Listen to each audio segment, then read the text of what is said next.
This is WPSL Port St. Lucie. The following is a paid program. The content is provided by the advertiser. WPSL, its staff, management, and ownership are not responsible for the content. Investment involves risk. Prior to making any investment, an investor should meet suitability requirements. Past results are not necessarily indicative of future performance. Neither the opinions expressed nor the information provided constitutes a recommendation to purchase or provide investment advice. The material presented is not a substitute for obtaining professional advice from a qualified person or firm. Securities offered through Centaurus Financial, member FINRA and SIPC. And now, the host of the Team Martek Hour, Joe Martek. Hey, Joe, it's too bad this is your last show, huh? What happened? Did I die? I don't know. I didn't know about it. No, I heard that Stormy Daniels is going to take over.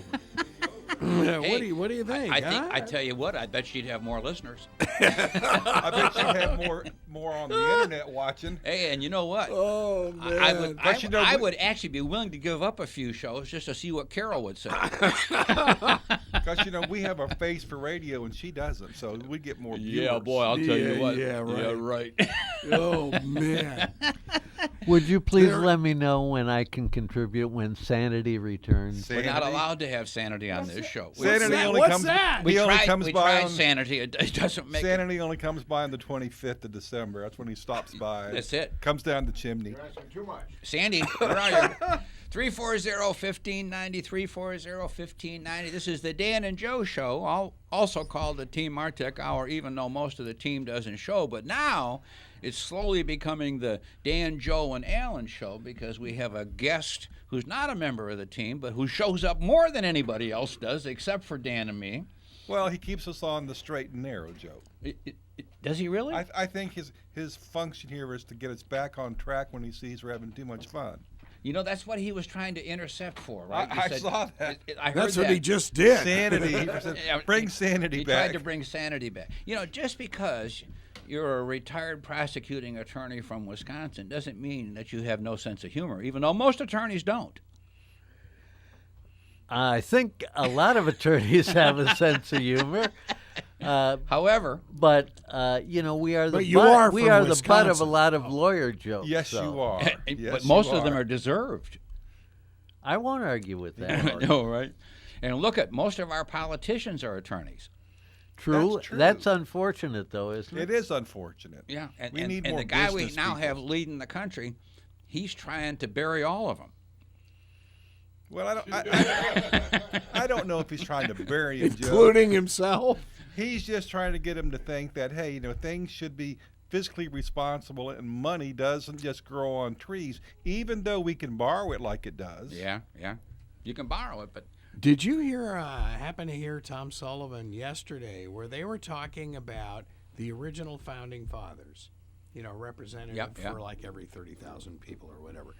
That would bring Congress up to 10,000 I did hear that. 10,000 what? 10,000 representatives based on our current population. And that they would have to live in their district full time and then basically find housing in D.C. No, actually you don't. No, because what the recommendation was is telecommute.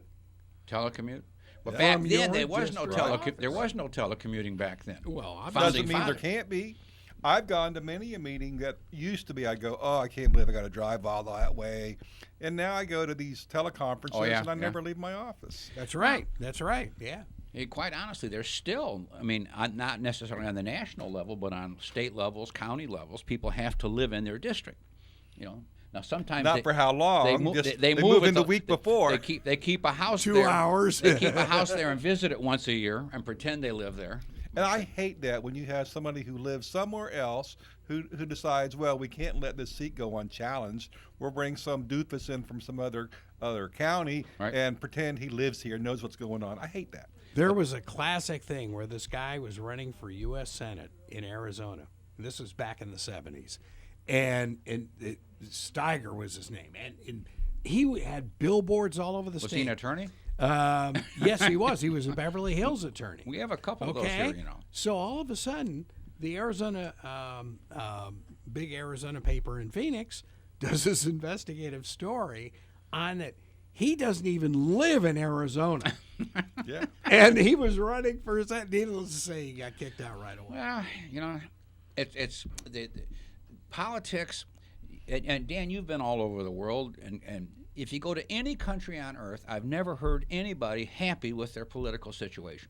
Everybody complains about the politicians and the graft and the shenanigans. And Well, I really believe we could fix it, a good bit of it, with term limits and extensions of current term limits. In other words, if you're a congressman and you have to run every 2 years, it means the 50% of the time, or the entire second year, you're running for office again. That's right. That's right. You should have a 6-year term. You should have it no more than twice, and you're done. And now you spend the first year getting elected, and the next 11 years working for the people. Have you ever noticed that every politician is for term limits? Until they get in. Until they get in. May I add one suggestion to what you just said, Dan? Absolutely. No problem with term limits, but if you have somebody that is really doing a great job for his or her constituents, my proposal would be when that person runs for his last term or her last term, if that person gets 60% of the vote or more, then they are eligible to run for a third term. What if they get another after the third term, if they get 60%? If the people want, because to get 60% of the votes in most counties, you're going to have to cross party lines to get that many people supporting you. No, but here's another thing. In some places, I can pay people to vote, and I can bus a whole bunch of people in to vote. I've seen buses the last election. No, we you did got that enough in California all got the enough time. money, you can buy the vote. So I don't know. I think term limits should be a term limit. Now, here's how you could finagle the system. So I'm a U.S. congressman. If they extended my term to 2 6-year terms and the people like me, guess what? I run for Senate. Yeah. And I do my 2 terms there. Now I got 24 years in between being a congressman and a senator. I'm sorry, it's time for you to get a real job. Then you can go to President. attorney general. I could be president. In the state, or you can Secretary of wait a State minute, or or you something. can pull the Kenny Pruitt thing and double dip the system and win because he was popular. I mean, let's face it. He brought a lot of jobs. He did a lot for He the did a county. good job. And He you know did. what? Did a lot for IROC. I like Kenny. Yep. He did a lot of good things, Yep. and I wish people would get off of his back about what he did. Of course. Because you know what? He was going to get so little Yep. for all he'd done for this community, and he found a way to continue to serve the people. And now his all job, we focus on is, he got a bigger pension. Anyway. Well, leave it alone. I just thought I'd bring up a That's wrinkle my in opinion. the By system. the way, speaking of Ken Pruitt, obviously tradition wouldn't even be an entity without him. Tomorrow, the city of Port St. Lucie is going to make an announcement that they will be taking over 7,000 acres of what they call the Research Corridor, which is Southern Oaks down there. And that's going to be a phenomenal boost. And that whole area, you will see in the next 10 years, is just going to explode. Now, see, for some reason, I thought that the city had annexed all the land west of the Okeechobee County line. Are you saying East of the all the way west of Okeechobee all the way County? out I to the thought they county. had Except tradition owned, That a piece. huge chunk. that chunk. Okay, all right. So now it's all gone to the city. Well, not all, but Most a of it. They're working lot on of it. Yeah. Well, yeah. pretty soon it'll be like Jacksonville. The whole county will be one Well, city. that's right. When you pull into How about Duval Miami-Dade, County, right? Well, now there's some rumblings about that too. Yeah. Why not? Why not? yeah, well, when you pull into Duval County, it says "Welcome to Jacksonville." That's right. But the whole county, biggest city in America. Is it really? I well, did not know. yeah, it is by geography. Followed by San Francisco, Well, San Francisco, which is its own city county yeah, government. but the as county well. is smaller than the boundaries of Duval County. Anyway. Oh yeah. 340-1590, 340-1590. As we were starting to say, this is the Dan show, Dan, Joe, and Alan show. We started that And what, Stormy. 17 minutes ago. And Stormy show, right? Well, you know, she wants to run for Senate. Which one does she have in mind? Wait a minute. Come on, No, Joe. you didn't see that? You didn't see that? No. That was on the tube. Oh, God. Hey, listen, we've had, if Jesse Findor can get elected, if who was the guy Jesse that the Body. Jesse the Body, right? Yeah, Who was oh, the guy yeah, that got the busted? wrestler. That just got busted from Minnesota. That was the Well, comedian. you had Terminator running Oh, California Yeah, for Terminator. Franken. I mean, come on, it goes on and on and on. Why not? I mean, listen. Sometimes you wonder how bad or how good can anybody do, whatever the circumstances may be. But it's entertainment value. I'm sorry, I've got to clear the swamp. But I want to tell you from history what it was in Wisconsin at the zenith of this country. Senator what year was William that? Proxmire, 5-term senator, got his last campaign. He got 62% of the vote when he got elected the 5th time. The amount of money he spent on his campaign was $125. Most of that postage to return unsolicited campaign contributions. Big spender. That's America. Well, you know what, and I think It used to be what America. you were leading into was somebody that's doing That's a Wisconsin. good job. That's not America. Yeah. well, see, the problem with Wisconsin, those I'll people, see you later. Greg. they were all frozen. How They many- never, I didn't know what they were doing. How many cows voted in when you for don't have any Proxmire? electricity or any running water, what do you know what's going on? 340-1590, 340-1590. Well, in defense of Wisconsin, you don't even have to pass a bar exam to become an attorney. Well, if you want to get into state rivalry here, Wisconsin has more Super Bowl championships than Florida. Okay. Wisconsin has more World Series championships than Florida. Florida does have more college basketball championships than Wisconsin does, though. What I liked was Louisiana. All you had to do was pass the bar exam. You didn't have to go to school. Well, that was Wisconsin, too. But And pay a few people. Oh, that, In Louisiana, are you kidding? you got to be kidding Was me. it Huey Long? Huey Long. Huey Right, Long? right, Was that right. his name? Yeah. The Huey Long. Kingfish. The kingfish, right? Oh, man. Hey, what makes us think things will ever change? I mean, you can want and hope, but the odds are not too good. And I don't. I thought he said hope and change. Yeah. Oh, what? You dated her.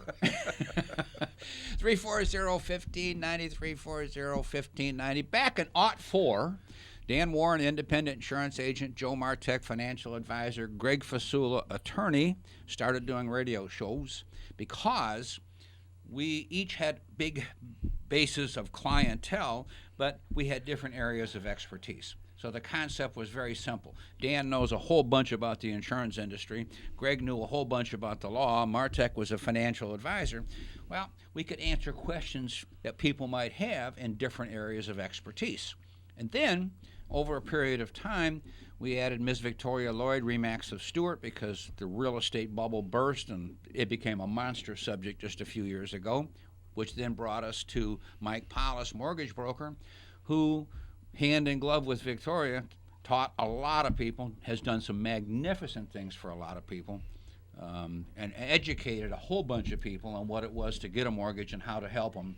And how to qualify. You know what I like is if you're looking to buy any expensive item, a car or a home, it's nice to know what you can afford. Yeah, before you go. And Mike can tell you, hey, based on your current credit history, this is the amount of money you could probably qualify for. Yeah. But if you do these following things over a couple, say 6-8 months, Right. we can bring it way up there. It'd be nice to know that. 340-1590, 340-1590. I had a couple of interesting conversations this week, and then I saw another commercial on the tube today that was my usual shake my head wondering who in the world ever approved that commercial. You're assuming it was approved. Well, here's what happens, and I might have mentioned this to you before, Greg.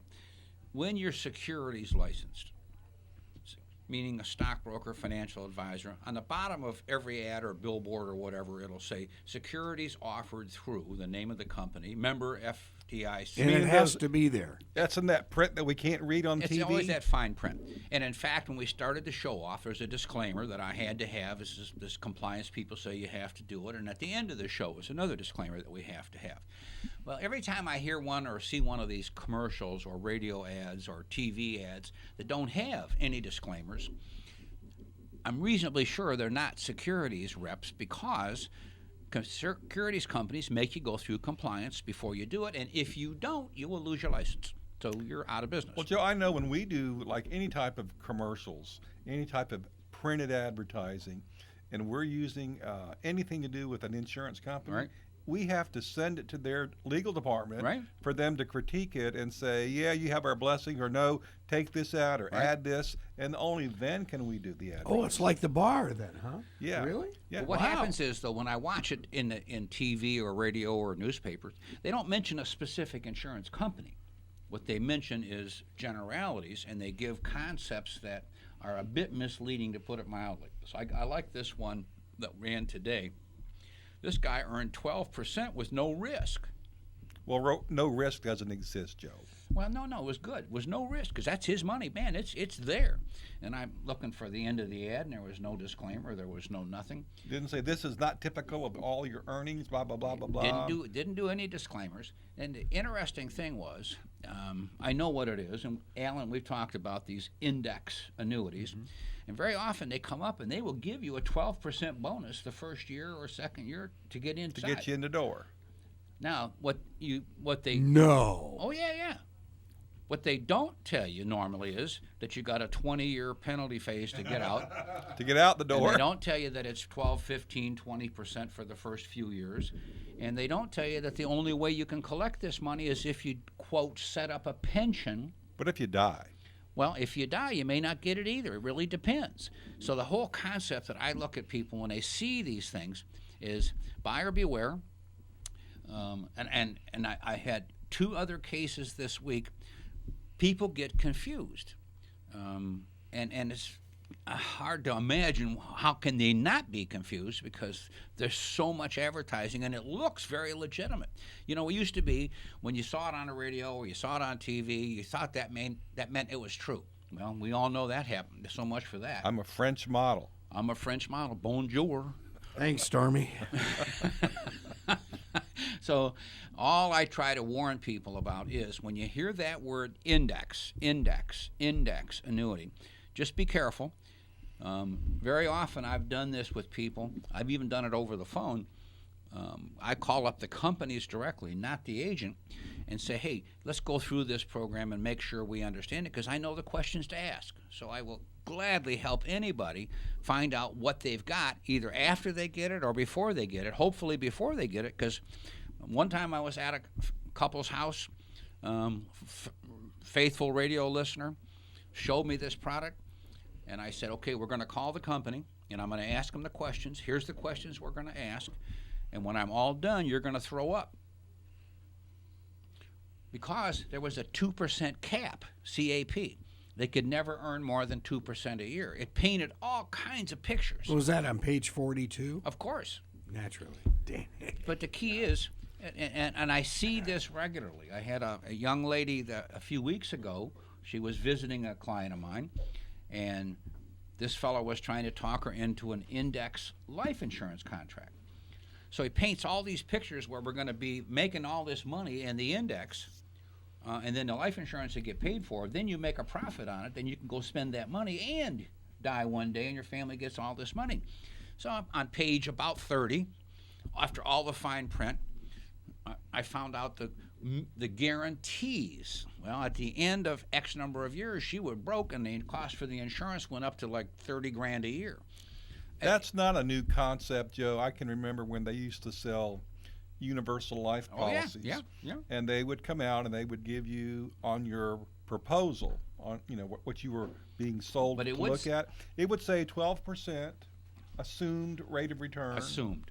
And then way back later, they'd say, hey, and we're going to give you a guaranteed rate of return equal to a whole life contract. The key Which thing, is about 1%. Well, some of them were 3 or 4. It used to be 3 or 4. Now here's I know. Here's Yeah, the they problem. used to. If you paid your premium based on the assumed rate of return for many years, as you get closer to death, you're going to get a letter. It's going to say, hey, you don't have enough money in your account to hold it through because you were paying based on an assumed rate of 12 and we've only got 4. So you got to now start paying a whole lot more money. I predict that, Joe, if that continues, that product you just talked about, right, you'll see that same problem up the road. I know they will. Now, if you die, you're okay. But if you don't die, all of a sudden... They're selling it on greed and fear. And, and it's a very, very sad thing. And, in fact, you and I both know, Dan, it's against the rules to sell life insurance as an investment. It's against the rules. That's not what it's intended for. You're not supposed to do that. Now... Except you now have life insurance companies who are coming to you as financial advisors. Well, here comes a question. If you have, quote, a variable annuity, you're in the market. That's an investment.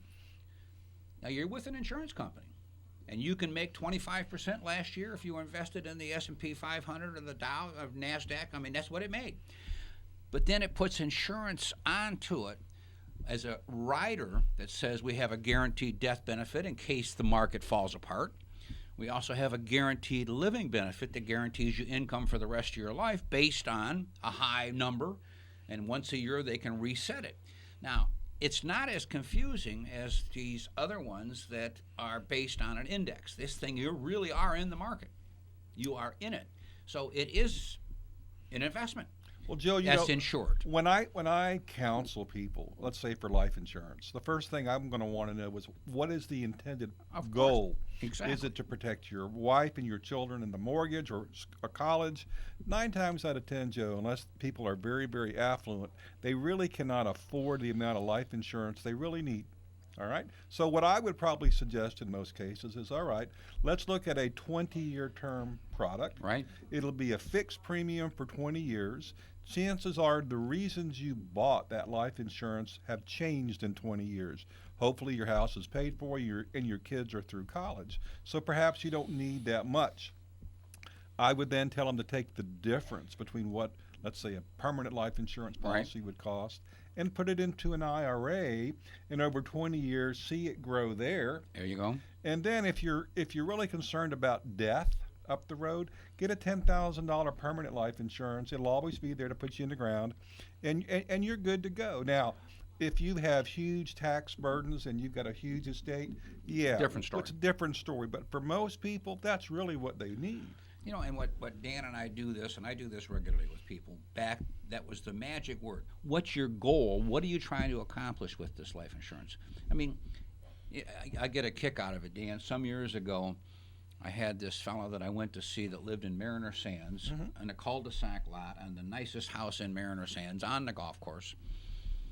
And he says, I want to talk about long-term care insurance, nursing home. And I said, really? And I said, why? He says, well, because it's expensive to go into a nursing home. Back at the time, it's about $6,000 a month. And I said, yeah, it is. But he was a snowbird. He also lived in Westchester County, New York. And he belonged to the club up there. A little bit more expensive up there. Yeah. So I said, you know something? I'm looking at you, and assuming you have no debt, I'm guessing your cost of living is about $25,000 a month. He said, well, you're pretty close. And I said, your kids hope you'd go in a nursing home today. It cost them less. The cost of living went down from $25,000 a month to $6,000. So now, and he had never thought about the reality of he did not need nursing home insurance. The last guy in the world that needed it was him. And he slipped and fell on a banana peel. Well, if he dies, he's no problem. And then, but you see, he was retired with this monster money coming in. He didn't have to work. So, but he kept hearing conversations either with people he knew or on the internet or on radio or TV about a responsible parent does this to protect his family. And he's expecting you to find the right product for him, and he didn't realize he already had the right product in-house. He already had it. You just had to make him aware that this is what's going to happen. Now, I had another interesting thing that happened this week. Fellow that's not too young, and I'm talking he's up there. Late He's age. old as you? No, actually pretty close. Older than us? No, he looks not combined. He looks younger. He looks as bad as I do. He looks as bad as you. Okay. But he's up in his high 80s, and he's got a good chunk of money. And he says, he's talking to some friends of his, peer group, guy sharp as a tack. And he said, I'm sitting with this money and it's doing nothing. I'm earning nothing. I should be invested. He needs to buy a radio station. I said, well, here comes something to be more concerned about. He wants to do something with it, he said. But I'm more concerned about, hey, leaving money. Because if you all of a sudden get invested, but you only live a year or 6 months or whatever because you're not so young, and the market tanks, goes down 10 or 20%, you could lose a big chunk of your money. So I said, to me, the most important thing that we should make sure is that your money's protected in case of death, that no matter what, your family's going to get what you've got. Now, if we make money, hallelujah, but if we don't, you're protected. And that's the goal. Protect the money, number one, which we can do. So there's many, many different ways to get to the end, but we have to know what the end is. What do we want to accomplish? Now, Joe, one of the things that I am seeing, which gives me a little apprehension on inflation. And here's what I'm seeing. I'm seeing banks offering me 1.5%. Of course. On a regular account, not on a CD. I've seen a CD that was sent to me from Chase, 3%, but it's 6 years. Okay. So I think what I'm seeing is I'm seeing an anticipation of inflation, and they're willing to put me in a thing, giving me 3% over the next 6 years on the assumption that 3% won't be so much in 2 or 3 Well, years. isn't that what the Fed's been talking about? They said they're going to raise 3 or 4 times this Yeah, year. They're yeah. probably going to raise a couple next year. The reality is this, and in fact, Alan, when we first came in, he said, what do you think of the market and the craziness going on? I said, well, we're due for it. Now, Absolutely, we're due for it. This makes people really, I got 2 clients that really upset. They expect this thing to always do well. It's impossible. It's no such thing. It's going to go up and down. We were so overdue for, quote, a correction. We were overdue when the Trump bump started, brother. Way back. That's over a year ago. So literally, the concept of the market is if the companies make money and they expand, their value goes up, their share prices go up. If companies lose money, the economy gets bad, their share prices go down. Well, boy, what a concept. Pretty simple. But haven't we all been taught to buy low and sell high? So now what happens is the market went up like crazy last year, 20-25%. People did extremely well. Now, since the first of the year, we're basically at a break even. We've taken a couple of hits, 10%, which is considered a normal correction. And there's volatility in the market. Well, the volatility is monster in numbers. It isn't that big in percent. When you have 2 or 3% in a day, that's not that much. Because what was 87, Alan? What was the hit in 87? 22%, and that was about 700 points. And But that on was in Friday, we had a 700-point down day. But so that only was 2 or 3%. All it Right. was about 2.7%, I think. So it's not that much. Are you talking to us, Cliff? You're on a call in a minute? We're not on a call now? Should I not listen to anything you're saying? Read his lips. No more taxes. No more taxes? Thank you, George. 340-1590, 340-1590. So I've talked to a few of my peer group, and Alan, I know you have too, and you and I've talked about it, and Dan, we've all talked about it. What do you expect the market, let's use the S&P 500 as 500 of America's biggest companies, to earn this year, this calendar year? What do you think? They're projecting earnings of about 8 to 10% for the S&P 500. Dan just held up 7. I've been in the 8 to 10%. What's your opinion? I would guess 8. Cliff, do you have an opinion? No, he doesn't have an opinion. I'm the video editor. All I'm saying is there is nothing wrong because the S&P 500 over a many, many, many year period has averaged this 8 to 10% for a long, long period of time. Yeah, there's some bumps that are due 20 and 25, and there's some bumps that do a negative 30. But, Joe, you're talking about a long-term projection when you say statistics like that. Right. What if I am, as you just mentioned, this one client, in my 80s? Right. And I say, I would love to be young enough to think I could ride out 2 or 3 market swings, but the reality says I'm probably good for maybe 1. And if you're lucky. If that 1 is on the downside, I'm in trouble. Where can you park me where I can just go about my business? Well, 2 things. One, there are annuity contracts that have a guaranteed death benefit. What you put in is protected, period. Even between 80, all the way up to 90.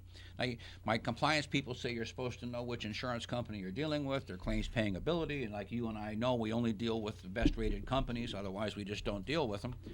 But the key thing we're talking about is that's one vehicle. Now, if somebody says, I want liquid money, we have debt instruments that are utilities that are paying around 5%. The only liquid money I have is the kind that like falls through my fingers. Well, that's what's called liquid money because it flows right straight through. It's right, God. Well, you want to keep it where you can spend it. So I got $2 in my pocket. Well, when people tell me they want to go buy a house or a car, I say, when? 6 months or a year? Well, keep your money in the bank. Keep your money in the bank. You don't invest it because you don't know what might happen in 30, 60, 90, 120 days. You might be buying a tent, not a house. 340-15. And you can buy that house for $2. Actually, I saw a television commercial where this guy was saying, you don't even have to use your own money to buy that. Can you believe this is such a deal? What a country. But all we need is a realtor named Victoria to show us how we can buy a house without money. Oh, I can do that. Really. You can do that. That's the easy That's part. That's old school. Old school, right? No money, right? We just need people to make the decision to sit down and say, okay. Speak up a little bit, Victoria. We can hardly hear you. Can you hear me at all? There we go. Yeah, Get off we that can speaker. hear you. Pretend like you're pushy Italian that I know. I'm not a pushy Italian. Okay, Yes. a gentle sweetheart I'm that pleasantly pushy Italian. pleasantly pushy. There's a difference. I know that. Hey, listen, I'm in fear when I said that. I understand. Yeah. Well, I couldn't. I was heading to the show, and I had to stop in. I'm working with a couple of builders, so I wanted to kind of talk about it on the show today. It's called Southern Bay Builders. I'm with Frank and Mike today, and besides having pre-existing homes, a lot of people want something new, and nowadays that's not any problem at all. And Mike can always talk to us about getting construction loans also on top of it. But what Victoria was talking about was Mike Paulus, the mortgage guy.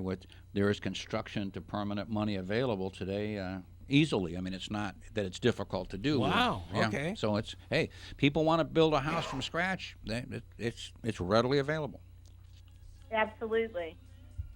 And then what it is that they're custom. So, they're not like the cookie cutter house. So if somebody comes along and they say, hey, I want this bedroom a little bit bigger, or I want a mud room, or I want an extra bathroom, that's not a problem. And that's what makes it so unique and a little bit of difference. And How about a radio station with a television studio in it? Yeah, we will. And Well, that's called a big radio bedroom. station yeah, we could do that. We could build a house. That's called a and put media one in room. it. That's the media room, right? Yeah, Victoria, that's the media room. That's right. let's suppose Yeah, I we'll want. do it. Let's suppose I We'll do it wanted right to from buy the one of these custom-built homes. Can you help me pick out a lot somewhere? Are you able to find property for me? Yes. We can actually find vacant land for you in the area. And you can go out. I mean, we can give you areas that you can drive by, see which area that you like the most, and that's no problem. Then we can go take a look at the lot and then see what it would cost to build a house on that particular land. Because every lot's a little different, like for clearing purposes, for grading Setbacks, purposes, things elevations, things of this sort. Everything, right? Yeah, everything's just a little bit different, as far. But you can get exactly what you're looking for, your dream home. Well, right now the interest rates are still exceptionally good, even though I was talking to somebody a week ago that had a 3% and she wanted to refinance. And I said, well, why would you do that? She goes, I'm going to get a better rate. And I said, forget it. The 3% probably is gone, but now you're looking 4, 4.5, 5, which That's is still wonderful, exceptionally That's good. still great. They want zero. Yeah, of course we do. Hey, we all want zero. Hey, we had 18 in the Carter era. Yes. Remember those days? Stagflation. Yeah, Victoria and I used to say, boy, if we could just get back to 10% again, we'll do really well. I know. When we used to sell at 18 and 16% interest rate, sold out developments, people would cry. Yeah. 340-1590. And girl, so you're working with a couple of different builders, custom builders here locally? Yes, Frank and Mike, they work at, it's called Southern Bay Builders. And so what we're going to do is we would just want people to call in if they're interested, and we can sit down with them and plan out the house that they want of their choice. Even if they have other plans that they like, we can take a look at them and work around those plans that they've had. Now, Victoria, do they have a model home if we wanted to look at it? No, at this point we're not doing that because they're more custom than that. So what we will do is we can, like right now, I just drove past this gorgeous house they just finished because I was watching it as they were putting it under a 2-story in Stewart, right where you wanted to buy your lot. Remember, Joe, over by the water? Of course. It was on Indianola, this particular home, and it's absolutely gorgeous, just gorgeous. Yep. Nice little neighborhood, and it's a gorgeous little neighborhood. Oh, it is. Isn't that the cutest neighborhood there? Yep. It's historical. It is very historical. Yep. It's one of, and I tell you, I just closed on a house in that particular area too, and we just had calls after calls after calls. Yep. And a lot of the investors want to get in there and tear down those houses that were pre-existing in there, and then build brand new ones around there because of the area. Yeah. Well, hey, listen, I'm glad you called in. Everything is good. You know, the economy's humming along. We were talking about that earlier, that there's really nothing on the horizon that we can see that's going to have it. They just revised GDP up for the last quarter, up to 2.9. Wow. So, I mean, life is good, and we fully expect this year to be a good year. And what Dan was leading into, we will have inflation incurring more. There's no such thing as full employment with no inflation. But we probably have another year or two that looks to be pretty decent. And then we hope our Fed, quote, and our politicians finally figure out something to let us hum along at a decent pace for a while, which has never happened. I know we're all shaking our heads saying, oh, we're expecting way too much to have politicians figure out things to do that are right for us. Well, things always seem to flow from the past to the future, and you're always off. Yeah. Because you're basing the future on what the past did, and it doesn't always work that way. Too much, too little, too much, back and forth. They can't find that middle line. But look, things are very good today, and I fully expect them to stay good. So when Alan was talking, we were talking earlier about the craziness in the market. It's really not that crazy. It's like only 2 or 3% swings, which we've seen 20 and 30% swings when major crises have hit. So, or more. I have to ask you a question. Huh.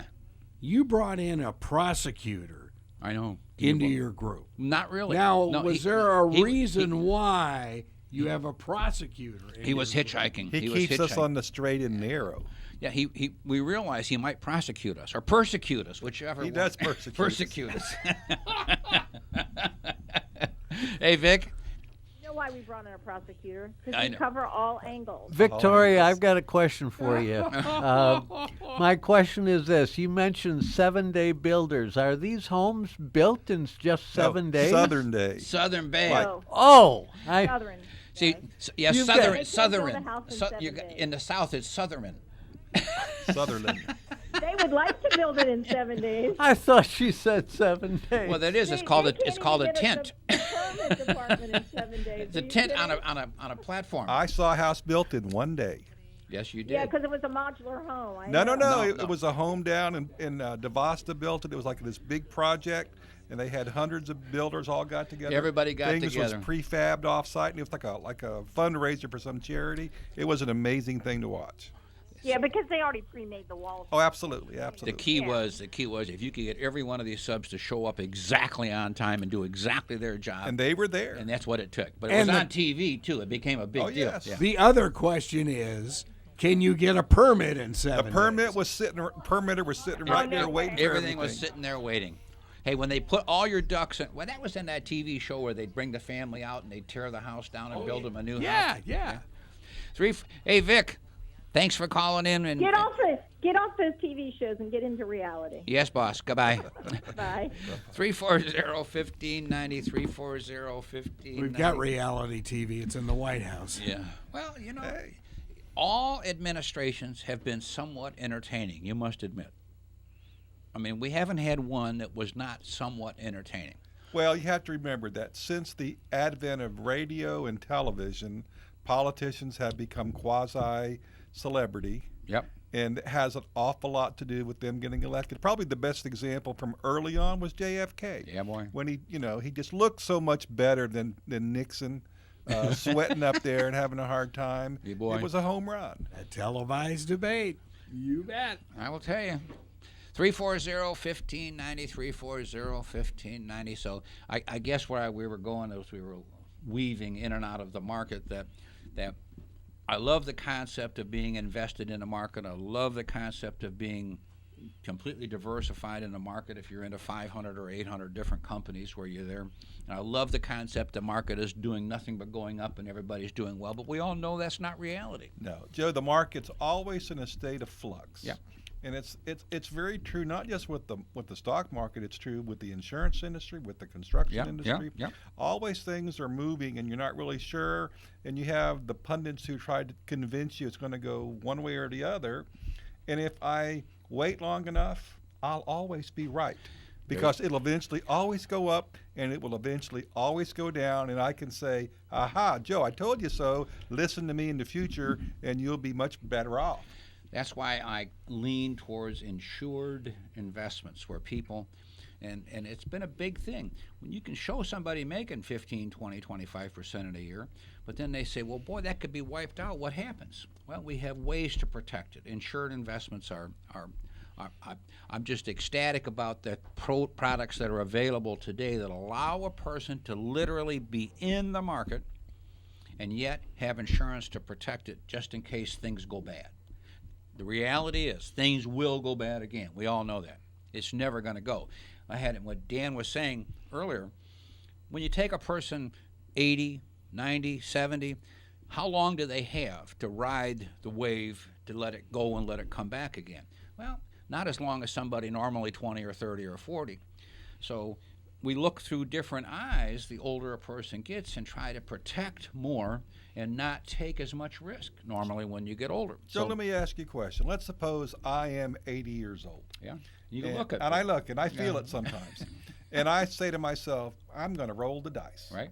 And I put all my money into the market, and the market tanks, the day I die. Does my estate have to sell it? Can my estate wait for it to go back up to disperse it? How would that work? Well, it's an interesting thing. The value on the date of death is the value of whatever it is on the day you die. Okay. So let's say it's in a trust, or doesn't necessarily need to be, but literally, let's say we paid $10 a share for this stuff, and the day I die, it's worth $100. Well, literally, unless my estate's worth over $5.5 million, the kids inherited at $100. There is no tax. Now, if they go up to 110 or 20 and sell it, now they're going to have a gain of 10 to 20. Okay. So what happens is there's a magic question which is dying on the proper day is not that easy to do. But real dollars, if we put in $100 and now it's only worth 50 on the day we die, okay, the family just lost half the value, right? Right. Unless you have an insured investment that protects it. But why do you lose if you don't sell? Could I just say, I know it's only worth 50 and Dad bought it at 100. You can hang on. But I'm going to hang on till it's worth 100 again. Maybe.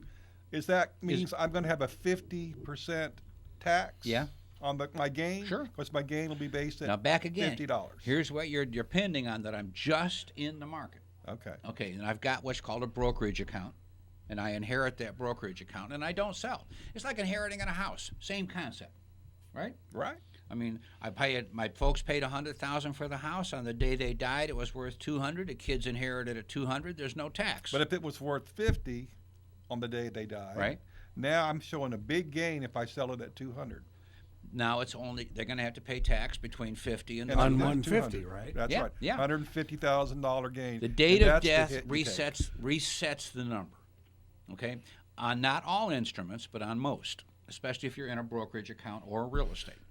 340-1590, 340-1590. And some kids do ride things out. In fact, some years ago, we had some 7% tax-frees that were good for 30 years. Hold on to them. I said to the parents, you write down on the file box, do not sell these under any circumstances. Just keep collecting it because these are golden. Now, those could be sold at a profit.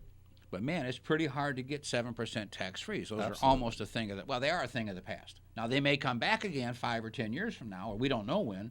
But some things, if they have no ability to call them, I'll put all the pieces together. These are gifts. 340-15. So my Stockton, California muni bonds. I'm so happy for you. 40%. Downtown Compton bonds? Is that it's close. He'd probably be worth more in Compton. Hey, Stockton is pretty good too, right? Bankrupt. Hey, Bulldog, it's Joe, you're on the radio. Hey, Joe, how are you guys? All right, my We're man. good, brother.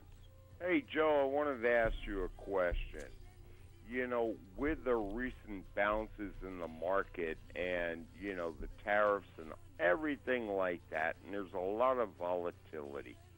If you wanted to invest money over what a, say, money market in a bank or a credit union would be, where could you put it for, say, a guaranteed, say, 1 or 2%, which is higher than the bank for sure, and then be able to liquidate it if needed? Well, good luck. Here's what happens. To account. There's debt instruments that are paying around 5% that are 100% liquid, but you got to pay a commission up front. So if you put under $100,000, I'm going to charge 2.5%. That means you got to hold it for 6 months to break even. Got it? Now, if you hold it a year, you're at 2.5%, and you sell it. Fine, you're doing okay. Now, the ones that I use are with utilities, which I feel very strongly about utilities, but the prices change tiny bit, not based on the market so much, but based on buying and selling. A lot of big pension funds buy these things, but they also may sell big blocks of them at any one time. So the share prices can change a little bit, not like shares of common stock, but they can change. So the only thing that you can do to know you've got 100% liquidity and not make any money is put the money in the bank and make your 0.5%. If you buy a CD from a bank that pays 2 or 3, they're going to tie you up for 3, 4, 5, 6 years, and they'll have a penalty if you cash it in early. Absolutely. Like I was saying earlier, I did see one 3% CD at the bank, but it's 6 years, and you can guarantee there's a big penalty. I'm sure it declines every year as you get closer to the 6-year mark. Well, there's insurance contracts do the same thing. Absolutely. They got a 5-year window paying 3%. But if you decide to cash the thing in a year or 2 or 3, you're going to lose. So there's no such thing as a free lunch, unless, of course, you're a politician. We all know that. You have to look at liquid money. There always is going to be some risk if you want to have more than 0.5%. Currently. Yeah, and, you know, also you have to look at what you're willing to put in and still risk on this, because, you know, we all know that any sort of investment you're going to pay on, and there's still a risk. Bottom line is, if the only place that you can have your money where you have no risk, as far as I'm concerned, and people say, well, then you still have some. I said, is in the bank. We got $250,000 FDIC. This is America. I'm not worried about the banks. You know, but Joe, even with that concept, if you get less than the price of inflation, and we all know that inflation is not what the government says it is. Inflation is what it costs you to live, your gas, your pharmaceuticals, your food. If they tell you there's no inflation, it means they're living in a bubble. So if you have your money parked somewhere that's super safe and paying you next to nothing, you are losing money. You're bleeding slow because of the buying power of your dollar. The only thing that you've got money that is kept liquid is if you are looking to invest it in something that might have a potential for a greater risk, and you've got the time to ride that. Like marijuana stock? Like marijuana stock. You know, I mean, there's I've got people, I bought some, a lot of people I know have bought some. You bought some marijuana? Stock. Oh, stock. It's medical marijuana. It's perfectly legal. I had a long time ago to see if you were going to get into that, and you said at that point in time it was only traded on the Canadian, and you weren't getting into that. Well, now Are you into the Canadian No, market no, now? now. Hey, medical marijuana is legal, and it's traded on the New York Stock Exchange or the NASDAQ. You can buy it. You're looking at like 10 cents a share, and it's stayed at 10 cents now for a couple of years, or a year, whatever, how long it's been available. Now, is it going to go up eventually? Maybe, but who knows for sure? It's high risk. It's like a penny stock. It is a penny stock. It is a penny stock. You have to sign it. You have to sign a document that says you're dumb as a stump, you're willing to lose all your money, and I sure didn't talk you into it. Where do I sign, Joe? Hey, Joe. Yeah. let's talk later. All right, Bulldog. Good talking to you, my man. All right, talking to you, man. 340-1590, 340-1590. So how much time we got left, Chief? Not much. Now I have to add this up. And you got to figure this You need out. a calculator. Where's your 90 math? seconds. He's holding up 2 fingers. Is that that's a victory sign? Oh. It's close. There's an extra finger. It's an extra finger. There's an emotional component too that some people, as you said earlier, they think the market's just going to keep going up. Well, that doesn't happen. I actually have a client who asked me yesterday, we were talking, he said, back in January I was up 5% for the quarter, I'm only up 1%. And I said, isn't that great? And he said, what do you mean it's great? I lost 4%. I said, no, you didn't. You made 1. I said, the market's down about 3% for the quarter, and you're up 1%. So you haven't lost anything. You've outperformed. You've outperformed the market. And the reality is this: when people say they lost, the way you lose is you cash it in. Because paper, you can buy something for 10, it can go to 20, it can go back to 9, but if you don't sell it, that's right. But you know what? If you were 25 years old and just started into the market a few years ago, that's all you know. Yeah. All you know is what you perceive is. It's like a honey hole. It's always going to get more.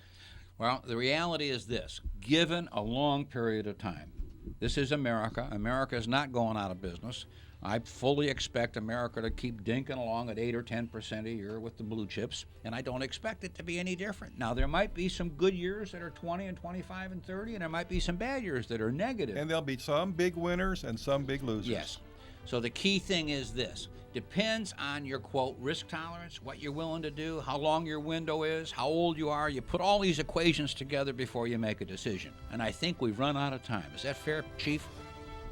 20 seconds. Whoa, 20. So you cure the world in 20 seconds if you're a politician, of course. 340-1590, 340-1590. Call the station anytime. They'll take your name and number. We'll call you back. Thanks, and until next week. Bye, folks. You got it covered.